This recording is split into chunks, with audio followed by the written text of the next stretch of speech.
우리 하나님 말씀 같이 보겠습니다. 마가복음 3장 13절로 15절까지 보겠습니다.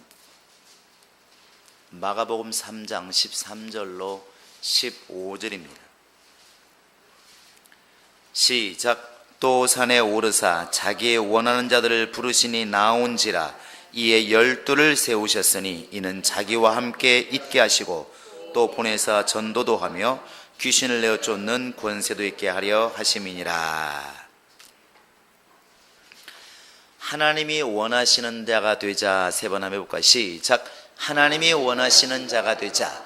하나님이 원하시는 자가 되자. 하나님이 원하시는 자가 되자. 아마 오늘이 이제 또 선거날입니다. 난 이렇게 7명을 뽑는다는 것도 오늘 처음 알았습니다. 아침에 이렇게 선거로 가보니까 참 우리 권세가 막강하더만요. 7명을 저희가 당락시킬 수 있는 자격이 있습니다. 서글펐습니다. 도대체 누군지를 몰라서 이거 어떻게 하면 좋을 것인가 참 고민이 많이 되었어요. 사람은 시장 정도는 그래도 좀 알겠어요. 그런데 구청장, 구의원, 시의회는 도대체 누군지 몰라서 구청장을 이쪽 땅을 찍으면 구의원은 저쪽 땅을 찍고 그냥 제 나름대로 균형을 맞추기 위해서 그냥 그렇게 찍었습니다. 좀 서글펐어요.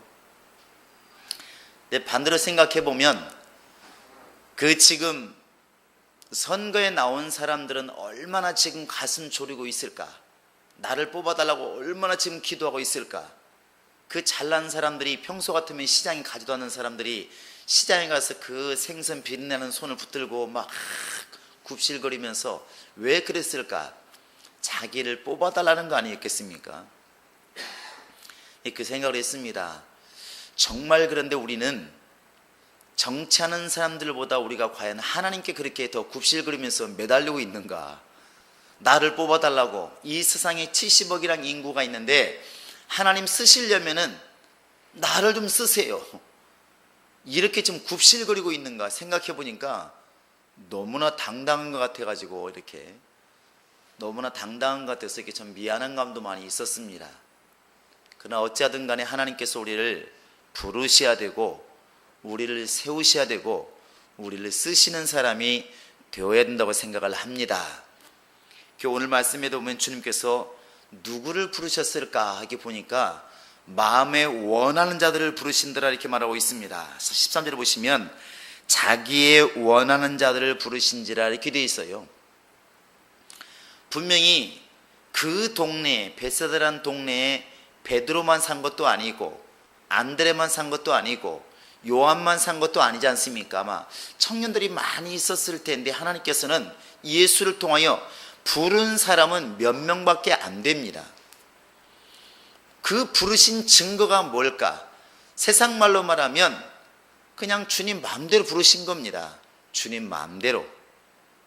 근데 그것이 우리가 볼 때 불합리하다 할지라도 주님이 또 말씀하지 않습니까? 에레미야서 18장에 보시면 토기장이한테 토기가 뭘 할 수 있겠느냐? 똑같은 흙을 퍼다가 똑같은 흙인데 하나는 귀한 그릇을 만들고 하나는 천한 그릇 요광을 만들었을 때 과연 이 토기가 말할 때 나하고 똑같은 흙인데 왜 저 사람은 고려청자를 만들고 나는 왜 요광을 만들었습니까? 이렇게 할 수가 있겠느냐? 그렇게 할 수가 없다는 것이죠. 한 어머니 뱃속에서 나온 자식이라 할지라도 어떤 자식은 하나님이 귀하게 쓰는 그릇이 있는가 하면 하나님이 안 쓰는 사람도 있다는 것이죠. 우리가 이렇게 감리기 보면 웨슬레 집안을 이렇게 보면 알 수 있는데 찰스 웨슬레 보면 17번째 아들 15번째 아들 막 그렇습니다. 만약에 그들이 오늘날처럼 2명만 나왔더라면 이 땅에 태어나지도 못할 사람들이에요. 근데 그렇게 많아도 하나님께서 쓰시는 사람은 다르더라는 것이죠. 우리가 지난번 들은 것처럼 다윗이 몇 번째 아들입니까? 그것까지는 말을 안 했나 봐요. 7명을 다 지나간 다음에도 택한 사람이 없었어요. 그러면 다윗은 몇 번째? 8번째라는 것이죠. 근데 만약에 그 2세가 다윗의 아버지가 5명쯤 낳고 나서 야 먹고 살기 힘들다 그만 낳아라 했더라면은 다윗은 안 태어나는 겁니다. 어찌되었든 8명의 자식이 있을지라도 주님께서는 마지막 자식을 쓴 거예요. 어쩔 수 없는 것입니다. 그 나머지 자식들이 내가 동생보다 뭐가 못나서 뭐가 못생겨서 뭘 못 배웠어 이렇게 아무리 항의를 해도 할 수 없다는 것입니다. 주님 편에서 보실 때는 주님 마음에 원하는 자를 부르시는 것입니다. 우리 행복한 교회 성도들이 그렇게 되었으면 좋겠습니다. 오늘 주님께서 우리를 마음에 드시면, 우리를 원하시면 지금은 표시가 안 났지만 5년 뒤에 10년 뒤에는 분명히 우리가 다른 모습으로 쓰임받고 있을 것입니다. 그래서 오늘 우리가 이 시간에 주님 마음에 확실하게 드는 것이 매우 중요하다는 것이죠. 이런 생각을 해볼 수가 있습니다. 우리가 이렇게 간증을 들어보면 큰 인물들, 목회도 잘하고 또 큰 인물들 보면 뭔가 남다른 게 있어요. 분명히 남다른 게 있습니다. 야, 저러니까 쓰시지 이런 모습이 있어가지고 왠지 모르게 큰 바위 앞에 가면 주눅 들듯이 우리 스스로가 주눅 든 게 좀 있지 않습니까? 여러분 당당하니까 그런 게 없는 모양인데 그런 게 좀 있습니다. 그러니까 목사로서 이렇게 봤을 때 벌써 몇천 명, 몇만 명 목회하시는 분들을 보면 그들이 간혹가다 설교하는 게 아니라 목회자가 된 것에 대해서 이렇게 말할 때가 있어요. 글로 같은 거 보면은 나보다 월등히 뛰어난 게 있는 거예요. 끈기가 굉장하든지 성경을 막 무섭게 파든지 기도를 막 물파기 까지도록 기도를 하든지 뭔가 있어요. 야, 나는 그렇게 못할 것 같죠. 그러니까 상대적으로 주눅이 든다는 것입니다. 야, 참 어렵겠다 이런 생각 많이 하죠. 그런데 냉정히 생각해 보면 그렇게 인간의 노력이 뛰어나다고만 하나님이 쓰신다고 한다면 게으른 족속은 전혀 안 써야 되는데 그러면 이런 말 할 수 있지 않겠습니까? 뭐하러 나를 지으셨나요? 왜 나를 낳으셨나요? 과연 우리가 하나님 앞에서 이렇게 볼 때 정말 너무나 미약하고 쓸만한 게 없어서 과연 하나님이 안 쓰실까? 과연 그럴까? 꼭 그렇게만은 보기 어려운 것 같습니다. 성경을 딱 2가지 내용으로 요약하라면 성경이 이미 나눠놨잖아요. 구약과 신약, 율법과 진리 아주 정확하게 나눠놨습니다. 구약이 무엇이냐? 율법으로 대표할 수 있고 신약이 무엇이냐? 진리라고 말할 수가 있다. 이렇게 말합니다. 근데 요한복음 1장에서 뭘 말하고 있습니까? 율법은 모세로 말미암고 은혜와 진리는 예수로 말미암는다. 성경의 2 인물을 뽑으라면 말할 것도 없이 모세와 예수입니다. 모세와 예수만 알면 성경을 사실은 다 알 수가 있는 것이고 나머지는 다 엑스트라죠. 그런데 예수는 너무 크신 분이니까 아예 제껴놓고 과연 모세는 우리와 다를까 이렇게 보니까 재미있는 모습이 참 많이 있어요. 물론 모세가 한 일을 보면 굉장합니다.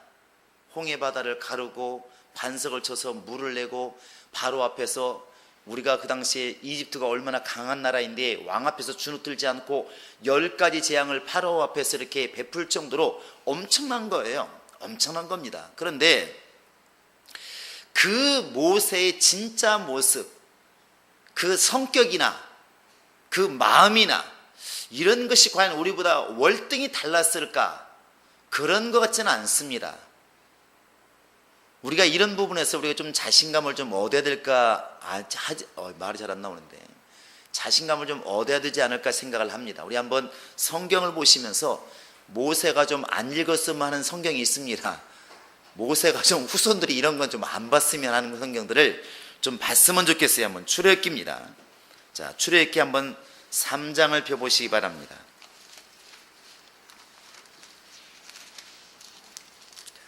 출애굽기 3장. 자, 3장 2절을 볼까요? 하나님께서 모세를 부르시는 장면입니다. 시작. 여호와의 사자가 떨기나무 불꽃 가운데서 그에게 나타나시니라. 그가 보니 떨기나무에 불이 붙었으나 사라지지 아니하는지라. 누가 보았다는 것입니까? 모세가 본 거예요. 야, 너무 신기한 겁니다. 모세가 이제 어쩐 일인가? 왜 나무에 불이 붙었는데 나무가 안 탈까? 참 신기하다. 그래서 가까이 가는 것입니다. 가까이 가는데 이제 드디어 하나님 말씀이 임하는 것이죠. 4절 한번 읽어볼까요? 시작. 여호와께서 그가 보려고 돌이켜 오는 것을 보신지라 하나님이 떨기나무 가운데서 그를 불러 가라사대 모세야 모세야 하시매 그가 가라사대 내가 여기 있나이다. 그 다음에 이제 하나님께서 말씀하십니다. 7절 한번 읽어볼까요? 자, 시작. 여호와께서 가라사대 내가 애굽에 있는 내 백성의 고통을 정령히 보고 그들이 간역자로 인하여 부르짐을 듣고 내가 우고를 알고. 자, 10절 읽겠습니다. 시작. 이제 내가 너를 바로에게 보내어 너로 내 백성 이스라엘 자손을 애굽에서 인도해 내게 하리라. 모세가 지금 오늘 하나님 만날 것이다 고 지금 산에 올라왔습니까? 아니면 양을 치르고 온 것입니까? 1절에 보시면 양무리 때문에 온 거예요. 아무 생각 없이 지금 40년 동안이나 광야에서 살았으니까, 도망가가지고 살았으니까 무슨 큰 변화가 있겠습니까? 그러니까 어제와 똑같이 그냥 양을 끌고 그냥 산에 올라간 것입니다. 그런데 신기하게 떨기나무는 별로 크질 않습니다. 우리 키만 할까 이렇게 그냥 덤불처럼 되어 있습니다. 근데 거기에 불이 붙었는데 나무가 안 타니까 참 신기하다. 그래서 가까이 갔더니 야! 더 이상 오지 말고 신발 벗어. 누구십니까? 나는 하나님이다. 그러면서 하신 말씀이 내가 너를 이제 애굽에 있는 내 백성을 끌어내는 지도자로 삼겠다 이렇게 말하니까 모세가 할렐루야 이 날을 기다렸습니다 이렇게 했겠습니까? 그러면 분명히 우리하고는 다른 사람이에요. 다른 사람입니다. 그런데 모세도 역시 여러분과 지금 나와 똑같은 사람입니다. 겁이 덜컥 난다는 것이죠. 교회에서 그런 경우 많지 않습니까? 집사님 이제 좀 구역장 좀 해주시죠 이러면 처음으로 구역장 맡는 사람이 안 돼요. 거의 10명 중에 9명 이렇게 말합니다. 목사님 저는 안 되는데요. 안 돼요. 많은 사람 있잖아요. 많은 사람이 어디 있는데 이렇게 말합니다. 그래서 지구장 교구장 뭐 할 것 없이 모든 일을 맡기면 다 속에서는 모르겠어요. 할렐루야 하는지 모르겠지만 겉모습은 똑같은 반응이 나옵니다. 모세도 마찬가지였습니다. 한번 11절 드디어 이제 모세가 우리와 같은 사람이라는 것을 보여줍니다. 자, 11절 볼까요? 자, 시작. 모세가 하나님께 고하되 내가 누구간데 바로에게 가며 이스라엘 자손을 애굽에서 인도해 내리까. 가라면 가지 한마디로 꼭 하죠. 내가 누구간데 내가 뭔데 이거 아니겠습니까? 네, 하나님께서는 말씀하십니다. 내가 내 백성을 인도할 것이다. 그리고 이 산에 와서 너희가 나를 섬길 것이다. 계속 말합니다. 이때부터 시작해서는 계속 하나님이 이렇게 말씀하십니다. 내가 누구인지 아느냐? 너희 조상 아브라함의 하나님, 이삭의 하나님, 야곱의 하나님이다. 이제 4장으로 한번 가보시기 바랍니다. 자, 하나님이 다 지시를 했어요. 이렇게 인도해 내라 했는데 4장 1절에 또 이제 모세가 말합니다. 시작. 모세가 대답하여 가로되 그러나 그들이 나를 믿지 아니하며 내 말을 듣지 아니하고 이르기를 여호와께서 네게 나타나지 아니하셨다 하리이다. 모세가 하나님 만나고 나서 생각하니까 이제 하나님 말씀을 잘 들어보니까 이해는 가요. 그런데 지금 저 애굽 땅에 가가지고 야 하나님이 나에게 나타나셔서 너희를 인도하라고 말씀하셨다 이렇게 말을 하면 그 사람들이 내 말을 들을까 안 들을까요? 좀 미친놈 아니냐? 뭔 소리 하느냐? 언제 하나님이 너한테 나타났느냐? 웃기는 소리 하지 말아라. 이렇게 말할까 벌써 걱정이 된다는 것이죠. 모세가 미리 겁먹는 것입니다. 미리 겁먹는 것이죠.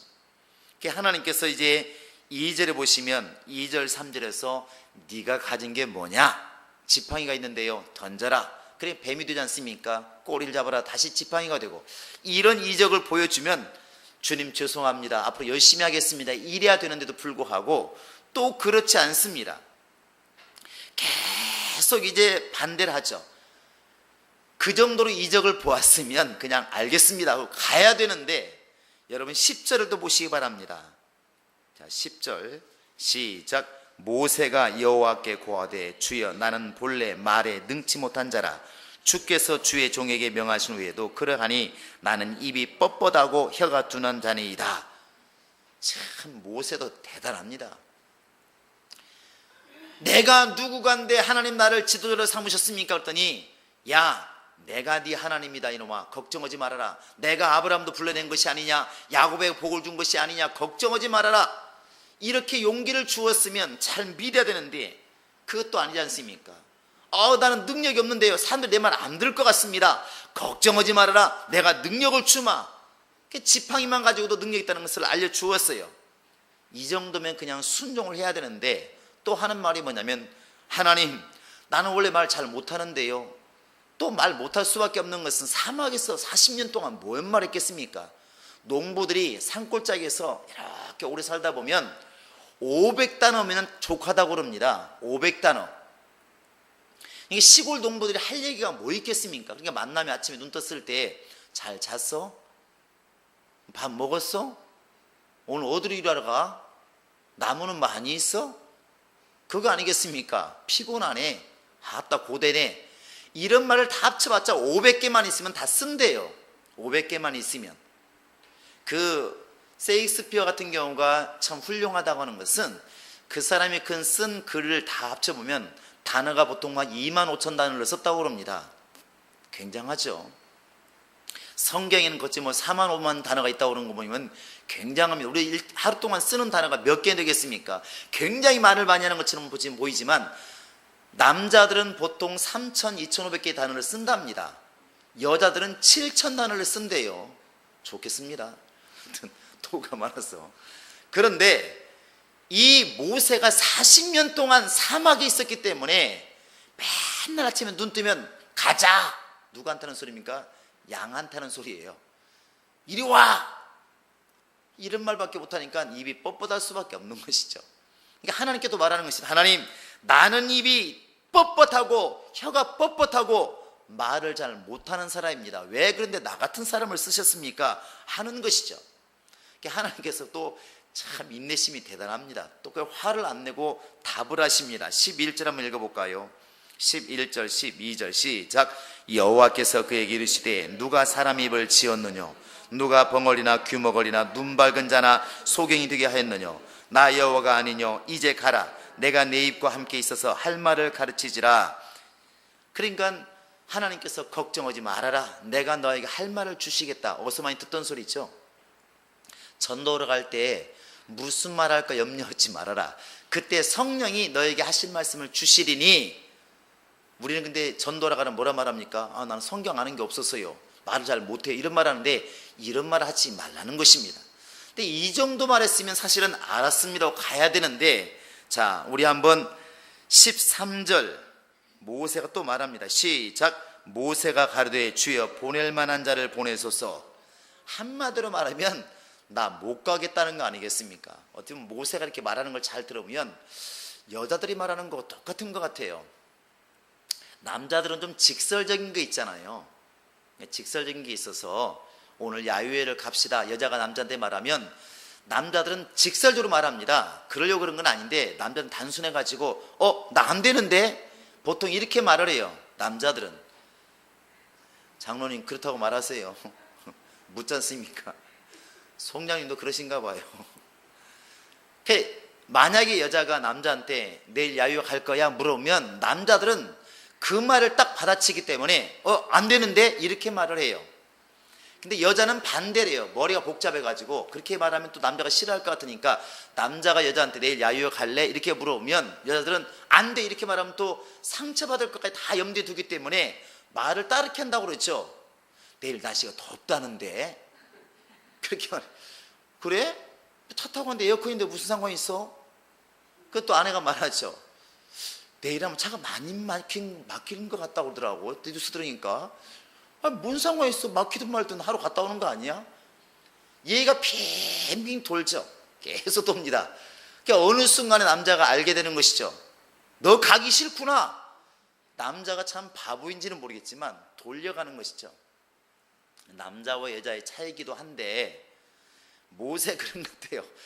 처음에 불렀으면 할렐루야, 주님 부르신 것이 영광입니다, 가문의 영광입니다. 그러니까 가야 되는데 나 못 가겠습니다. 왜 나를 택하셨나요? 난 능력이 없습니다. 걱정하지 마라, 지팡이 있잖아. 나는 말을 못하는데요. 네 입을 누가 만들었느냐? 걱정하지 말라니까. 왜 나를 보내십니까? 사람이 나밖에 없습니까? 하나님이 정말 화가 나셨어요. 자, 14절 보시면 이런 말 잘 안 나오는데 한번 읽어보실까요? 시작. 여호와께서 모세를 향하여 노를 바라시고 가라사대 레위 사람 네 형 아론이 있지 아니하뇨? 그의 말 잘함을 내가 아노라. 그가 너를 만나러 나오나니 그가 너를 볼 때에 마음이 기뻐할 것이라. 이제 하나님이 화가 날 만큼 났어요. 여러분, 하나님이 화가 났다는 소리 몇 번 안 나옵니다. 분노했다는 말이 좀 나오긴 하지만 이렇게 노를 바라시고 이런 게 잘 안 나와요. 예수님 이렇게 보면은 예수님도 노를 바라는 게 별로 안 나오지 않습니까? 왜 성전에서 막 상을 엎어버리시고 양 파는 사람들 막 재치고 막 쫓으시고 이런 게 나오긴 하지만 그렇게 많이 나오진 않습니다. 근데 하나님도 화를 내시는 하나님이라는 것을 알 수 있어요. 자꾸 찔벅거리니까 핑계대니까 너무 속상해서 화를 내셔가지고 아마 이때는 음성이 좋은 소리는 아니었을 것 같아요. 너 죽을래 하는 이런 음성으로 말씀하셨을 것 같아요. 네 형 아론이 있지 않느냐? 잔소리 말고 가라는 것이죠. 모세가 갔을까요? 안 갔을까요? 이러고도 안 가면 죽습니다. 결국에는 갔어요. 애굽에 내려가서 막 했습니다. 말을 했어요. 하나님께서 여러분과 나에게 말씀하셨는데 이제 너희를 구원할 때가 다 되었다. 나를 여러분의 지도자로 세워서 이제는 출애굽시키려고 말씀하셨다. 이렇게 말했습니다. 바로한테 말을 하고 그러면 이스라엘 백성들이 환영할 줄 알았습니다. 그런데 그렇지 못했다는 것이죠. 자, 한번 5장을 한번 펴보시기 바랍니다. 5장 5장 15절부터 보시겠습니다.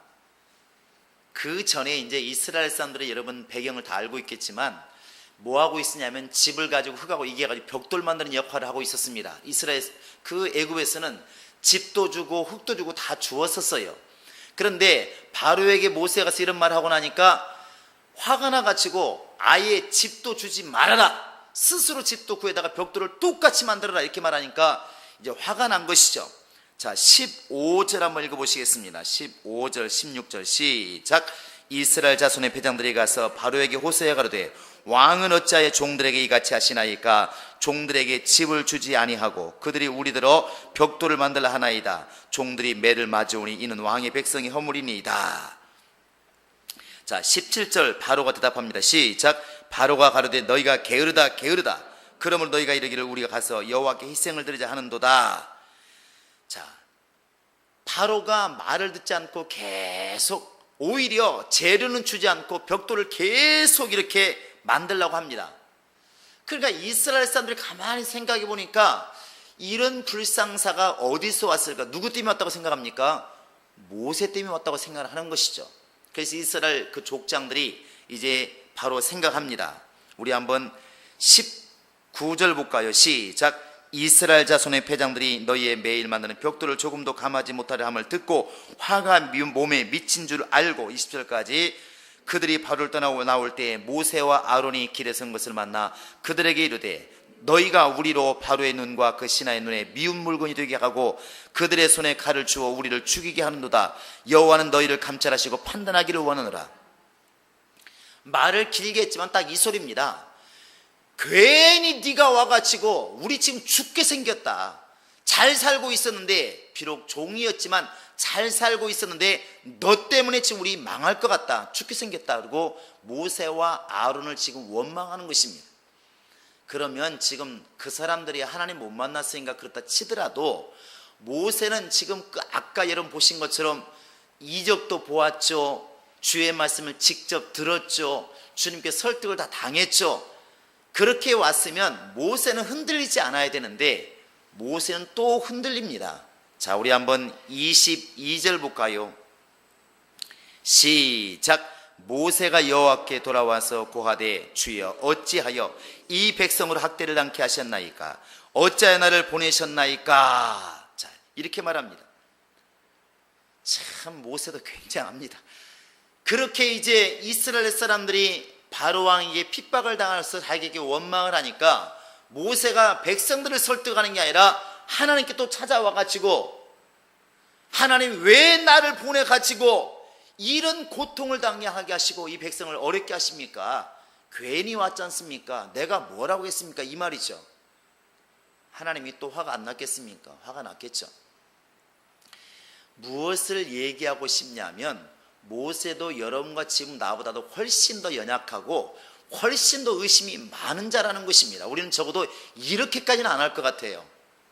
안 당해봤지만 여기 계신 분들은 이렇게까지는 안 할 것 같아요. 하나님께서 제가 볼 때는 한 번만 음성을 주시면 평생 동안 순종할 것 같습니다. 그렇다고 좀 얘기해 보시기 바랍니다. 그래 안 그래요? 우리 행복한 교인들은 아마 이런 이적 중에서 떨기나무가 불이 붙었는데 한 번도 안 탔다든지 주의 음성을 직접 들었다든지 아니면 손에 있는 성경책을 던졌더니 뱀이 되고 다시 잡으니까 성경책이 되고 이런 이적을 한 번만 보았더라면 그리고 네가 누구한테 가든지 걱정하지 말아라, 내가 대신 말해줄게, 이것이 그냥 생각이 아니라 직접 주의 음성을 들었더라면 아마 우리 행복한 교인들은 죽을 때까지 당당하게 신앙생활을 했을 것 같아요. 할렐루야. 어떤 사람들은 환상 한번 보가지고 얼마나 우려먹는데 평생 동안 우려먹지 않습니까? 지금은 교계에서 유명한 목사님이 부흥사가 되지만 그분이 말씀을 이렇게 간증을 들어보니까 저 시골에서 산에 올라가서 막 혼자 산꼭대기에서 기도하는데 주님이 음성을 주셨대요. 그래서 굉장한 음성인 줄 알았어요.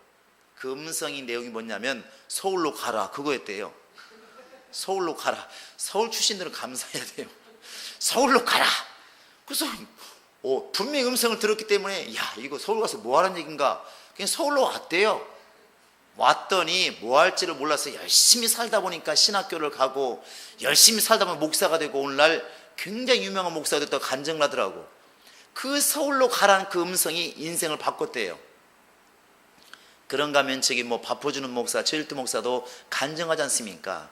그 좌절해서 실망했을 때 하나님께 막 기도하니까 청량리로 가라. 그래서 왜 가라는지를 몰랐다고 그러지 않습니까? 그냥 가라서 갔대요. 가니까 너무나 그 어려운 사람들, 몸 파는 자들이 너무 많이 있으니까, 또 이렇게 집 없는 사람들이 너무 많으니까 도대체 하나님 나를 왜 보냈을까 몰랐다는 것이죠. 그래서 그냥 밥이나 같이 해먹자 싶어가지고 냄비 하나 들고 밥을 해먹기 시작했는데 그것이 오늘날 뭐 5천 명 넘게 모이는, 또 그 많은 사람들이 밥을 주는 이런 일이 생겼다 이렇게 말합니다. 이렇게 청량리로 가라 그 음성 하나가 사람을 이렇게 바꿨다는 거 아니겠습니까? 근데 이 모세는 그보다 월등히 많은 증거와 월등히 많은 소리와 월등히 많은 주님의 인도를 받았음에도 불구하고 계속 이렇게 하나님께 따지는 거 보면 여러분과 지금 나보다 훨씬 더 여린 사람이라는 것입니다. 이 말을 단적으로 표현하고 있는 것은 또 다른 엘리야도 굉장한 사람인데 야고보서 5장 17절에 보면 이런 말씀이 써 있어요. 엘리야는 우리와 성정이 같은 사람이로되, 이렇게 되어 있습니다. 성정이라고 하는 게 무엇입니까? 성격과 감정이 같은 사람이라는 것입니다. 엘리야가 뛰어난 사람이 아니라는 것이죠. 그가 열왕기상 18장에서 막 그 바알 선자 400명과 아스 선자 400명 그 합치면 거의 850명, 자기를 죽이려는 사람들이 850명이 모인 상황에서도 당당하게 이적을 일으켜서 정말 그렇게 그들을 잡고 이깁니다. 그 갈멜산 엘리야가 굉장하지 않습니까? 그런데 그 다음에 19장에 가보시면 아방의 부인 이세벨이 자기를 죽이려고 하니까 도망가지 않습니까? 호렙산으로 도망가서 죽기를 간구하는 게 엘리야예요. 거기서 하나님께 뭐라 말합니까? 내 생명을 지금 정말 내 생명이 위태로웠으면 도망갔다 이렇게 말합니다. 아니 850명과 싸워서 당당히 이길 정도면 내 목숨 하나 죽는 게 무슨 상관이 있습니까? 그런데 불구하고 그렇게 당당했던 엘리야도 자기 목숨이 위태로울 때는 도망갈 수밖에 없더라. 똑같은 사람입니다. 모세나 엘리야나 우리가 지금 당당히 알 수 있는 것은 우리와 똑같은 성정, 똑같은 마음, 똑같은 겁을 가지고 있는 사람이라는 것을 금방 알 수 있지 않습니까? 사람들이 나 때문에 원망하면 왜 하나님 나를 보내셨습니까? 내가 이렇게 될 줄 알았습니다 하는 게 사람 마음이라는 것이죠. 내가 가서 말해서 사람들 안 믿으면 또 어떻게 하겠습니까? 이렇게 말하는 것이 모세나 우리나 똑같다는 것입니다. 그런데 모세가 우리보다 조금 나은 게 있기는 있는 모양이에요. 그게 뭐냐면, 자, 우리 한번 민수기 보시기 바랍니다. 민수기 한번 12장을 펴보시기 바랍니다. 자, 민수기 12장 3절입니다. 시작. 이 사람 모세는 온유함이 지면의 모든 사람보다 승하더라. 참 이 말이 여기에 나온 게 참 특이합니다. 모세가 구스 여자를 취했어요. 원래 신명기도 알고 있지만 이방 여인을 취하면 안 됩니다. 지도자가 그런데 이방 여인을 데려왔으니 여러분 같은 말 않겠습니까?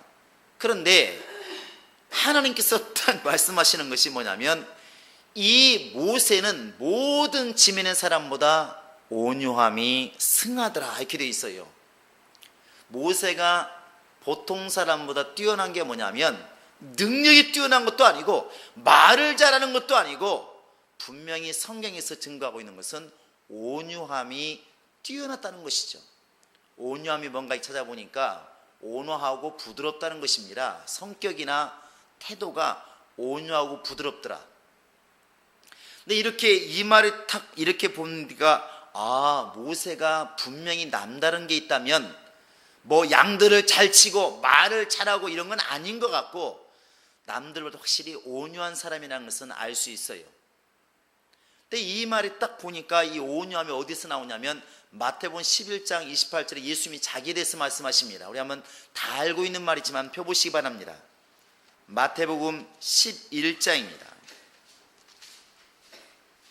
자, 11장 28절부터 한번 읽어볼까요? 시작. 수고하고 무거운 짐진 자들아 다 내게로 오라. 내가 너희를 쉬게 하리라. 나는 마음이 온유하고 겸손하니 나의 멍에를 메고 내게 배우라. 그러면 너희 마음이 쉼을 얻으리니 이는 내 멍에는 쉽고 내 짐은 가벼움이라 하시니라. 29절에 나와 있는 것처럼 나는 마음이 어떤 분이라고? 온유한 분이라는 것이죠. 예수님이 다른 게 뭐냐면 온유하다는 것입니다. 온유하다는 것이죠. 모세가 분명히 우리보다 더 연약한 마음을 가지고 있고 여린 마음을 가지고 있고 그도 역시 의심하는 마음을 가지고 있는 것은 우리가 똑같지만 분명한 것은 온유함이 남다르더라. 이게 성경의 증거입니다. 남다른 온유함이 있더라는 것입니다. 여러분과 지금 내가 오늘 기도해야 될 제목이 나오지 않습니까? 예수님도 말씀하시기를 나는 마음이 온유한 자다. 성경이 모세에 대해서 말할 때도 모세는 온유함이 지면의 모든 사람보다 땅 위의 모든 사람보다 높더라는 것이죠. 승하더라 이렇게 나와 있습니다. 하나님이 그걸 보신 것이 아닌가 생각을 합니다. 더더군다나 그렇게 장정만 60만 명을 이끌고 가는 지도자, 여자 아이까지 다 합치면 거의 200만 명 300만 명 됐을 것이라고 상상을 하는데 그렇게 수백만 명을 이끌어갈 때 만약에 성격이 강했더라면 아마 필요 없으면 다 칼로 쳐서 죽이겠다고 말하지 않겠습니까? 말 안 들으면 다 죽이겠다고 말하지 않겠습니까? 그런데 그렇게 대항하지를 않더라는 것이죠. 항상 온유함으로. 물론 모세도 가끔가다 쏘가지가 있어가지고 반석을 칠 때 보면 성질내기는 냅니다. 그러나 항상 그가 전체적인 태도를 보면은 어려울 때마다 항상 주님께 가서 하소연하잖아요. 하나님 왜 이 백성을 갖다 이 광야를 끌어내가지고 목말라 죽게 하십니까? 양식이 죽게 만드십니까? 계속 하나님께 가지 않습니까? 사람에게 대해 싸우는 게 아니라 하나님께 가서 무릎 꿇는다는 것이죠. 이런 온유함이 오히려 하나님께서 보실 때에는 수백만 명을 이끌어갈 때는 훨씬 더 낫다고 보신 것이 아닌가 그런 생각을 해볼 수가 있다는 것이죠. 교회 안에서도 그렇고 항상 강한 것은 절대로 오래가는 것을 못 봤습니다. 부드러운 것은 오래가지만 강한 것은 절대로 오래 못 갑니다. 철은 끊어지지만 밧줄은 끊어지지 않는다. 성경에서도 소 심줄은 끊어지지 않는다 이렇게 되어 있습니다. 우리가 이미 너무나 많이 들은 격언 아니겠습니까? 그래서 그 암벽 등반하시는 분들이 리츠 산행하시는 분들이 가지고 가는 건 철사가 아닙니다. 철사가 얼마나 튼튼한데요. 그러나 철사는 몇 번 하면 끊어지지만 이 밧줄은 끊어지질 않습니다. 그러니까 밧줄에 자기 목숨을 걸고 바위를 올라가는 거 아니겠습니까? 그런데 우리는 어느 은연중에도 자꾸만 강함을 추구하고 있다는 것이죠. 우리 속에서 너보다 강한 성격, 강한 무엇 항상 강한 것을 추구하다 보니까 우리가 내 스스로가 꺾어지는 경우가 너무 많다는 것입니다. 하나님이 원하시는 것은 바로 온유함이라는 것입니다. 우리 속사람이 그렇게 되기를 원하는 것입니다. 할렐루야. 그래서 갈라디아서 5장 22절에도 성령의 많은 열매가 있지만 그 중에 하나가 바로 온유라는 것이죠. 온유함이 성령의 열매라는 것입니다. 바꿔 얘기하면 성령이 충만하면 온유할 수밖에 없다는 거 아니겠습니까? 이것이 밖에서 그러라는 게 아니죠. 밖에서 항상 웃고 다니니까 야, 집사님은 목사님 얼굴 같아요. 이게 온유가 아니고 우리 속사람이 그렇게 온유해야 된다는 것입니다. 정말 속사람이. 그래서 세상 사람 같으면 속에서 막 꿈틀고 물러나오는 소리, 내가 반드시 갚아주고 말 거야, 원수 갚을 거야, 이런 막 치가 떨리는, 내 사업을 망하게 만든 사람만 생각하면 치가 떨릴지라도 우리 예수 믿는 사람이라고 한다면 속에서부터 내가 부족했다, 내가 연약했다, 내가 잘났다면 그 사람도 오히려 나 때문에 잘 되었을 텐데, 이렇게 마음이 오히려 부드럽고 온유한 것이 주님이 원하시는 마음이 아니겠냐는 것입니다. 주님이 그 속을 보고 있는 것이 문제라는 것이죠. 사무엘상 16장에 보면 7절에 보시면 그 다윗을 택할 때에 주님 말씀하지 않습니까? 너희는 사람을 외모로 보지 말아라. 나는 사람의 외모를 보는 것이 아니라 그 중심을 본다, 이렇게 분명히 말씀하고 있습니다. 나는 사람 마음의 중심을 본다. 그래서 모세를 볼 때도 분명히 그런 약점이 많고 사람들이 말하면 도망가고 그런 사람이 있지만 주님께서는 그걸 보셨다는 것이죠. 그 속사람이 얼마나 동족을 사랑하고 얼마나 아끼고 얼마나 여려서 사람을 중심으로 사랑했던 것을 이미 알고 있다는 거 아니겠습니까? 그 속사람을 보고 주님께서는 모세를 택했다고 우리는 이미 믿고 있습니다. 여러분과 지금 나도 마찬가지라고 생각을 합니다. 사람이 쏘가지가 나면 분명히 화를 낼 수도 있고 실증 날 수도 있고 시기할 수도 있지만 근본적으로 내 속사람이 어떤 마음을 가지고 있느냐는 것입니다. 가인이 동생의 재산을 연락받으니까 화가 났죠. 안색이 변합니다. 주님 묻지 않습니까? 야, 네 안색이 변하면 어찌미뇨? 죄의 서원은 내게 있으나 너는 죄를 다스릴지니라. 속사람이 그때 정말 온유해가지고 차라리 한 사람의 제사만 연락된다고 한다면 동생이 제사가 연락되는 것이 낫겠다, 내가 죽고 동생이 사는 것이 낫지, 이런 정말 온유함이 있었더라면, 그런 진실함이 있었더라면, 동생을 사랑하는 마음이 있었더라면 얼마나 하나님께서 가인을 또 사랑했을까. 내 속에서 그렇지를 못했다는 것입니다. 아버지도 몰랐고 동생도 몰랐지만 하나님은 그 마음의 중심을 보셨다는 것입니다. 하나님이 예수를 땅에 보내시고 예수께서 마음에 원하는 자를 부르셨다고 할 때 누구를 부르셨을까? 그 마음을 어떻게 아셨을까? 주님께서는 이미 마음속을 다 아시기 때문에 주님께서 괜히 베드로를 부르시고 야곱을 부르신 것이 아니라고 생각합니다. 어떻게 할 수 있느냐고요? 요한복음 1장의 마지막 부분에 가보면 나다나엘이라는 사람이 나옵니다. 예수님이 나다나엘이 딱 오니까 이 사람은 참 이스라엘 사람이다, 그 속에 간사함이 없도다, 이렇게 말합니다. 나다나엘 이런 말 하지 않습니까? 주여, 나를 어떻게 아십니까? 나를 언제 보았다고? 난 당신 처음 본 것 같은데요, 이 말 하겠습니까? 그런데 예수님 말씀하십니다. 네가 무화과 나무 아래 있을 때가 보았노라. 나는 네 속을 다 보고 있다는 것이죠. 너는 정말 간사함이 없는 진짜 지조가 있는 사람이다.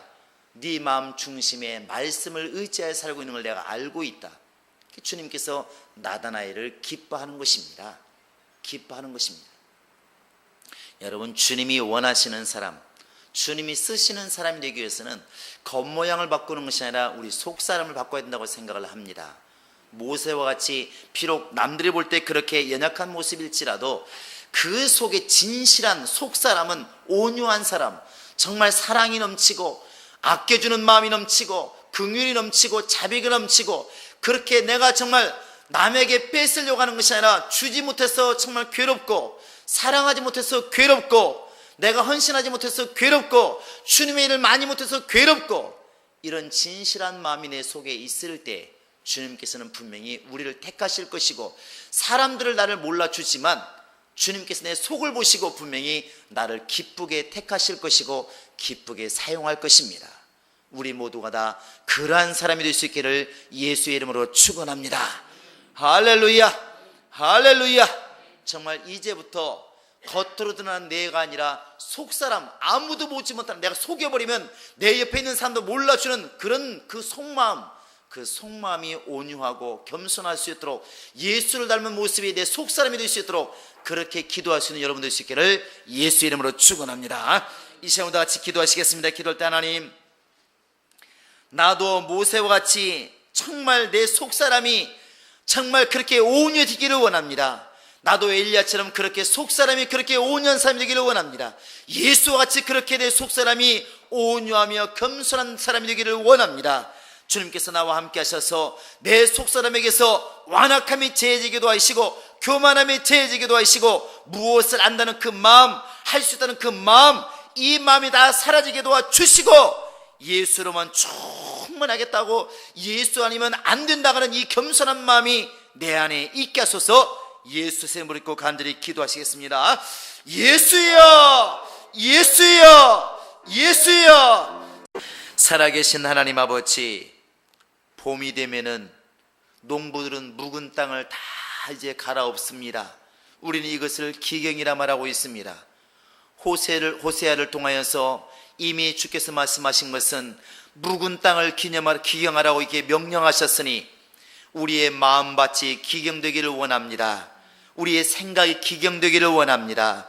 이렇게 사람들이 모여서 주 예수 이름으로 예배할 때, 거룩한 공간에 들어왔을 때 거룩한 찬송, 거룩한 말, 거룩한 생각을 하는 것이 다가 아니라 내 홀로 있을 때 불평이 많고 불만이 많았다는 것, 이미 주님께서 그 사실을 보고 있다는 사실을 깨닫게 도와 주시옵소서.